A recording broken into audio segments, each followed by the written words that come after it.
Yung mga anak na mga bastos at palasagot sa mga magulang. Darating ang araw, natatanda din kayo at saka nyo lang mararamdaman ang nararamdaman ng mga magulang ninyo. At huwag mo ring maisusumbat ang mga naitutulong mo sa kanila. Dahil kahit hindi pa yung nagsasalita, tagos sa puso at kinikimkim lang nila ang mga maaanghang mong salita. Kahit gaano pa yan sila kawalang kwenta sa iyo, wala ka pa rin karapatang lapastanganin sila at bastusin sila, sagot-sagutin sila na parang akala mo ay kaya mo na. Kapag mawawala na yung mga magulang mo dito sa mundo, iiyak ka panigurado. Pero wala nang kwenta dahil hindi na maririnig ng magulang mo. Kaya habang buhay pa ito, mamahalin, aalagaan at ituring mong tao. Para sa mga anak na walang respeto, makasagot sa magulang, akala mo kung sino. Hindi nakikita ang kanilang sakripisyo. Dahil ba malaki ka na at malakas na ang iyong mga braso?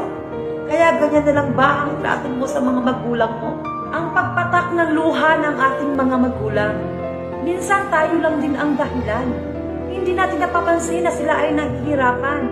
Kaya kaibigan, habang buhay pa ang iyong magulang, sila'y mamahalin at pasalamatan. May mga anak na galit sa kanilang ina. Dahil ang katwiran nila, pinanganak pero hindi naman sila inaaruga. Iniiwan na lang kay lula basta-basta. At naglaho ang ina na parang isang bula.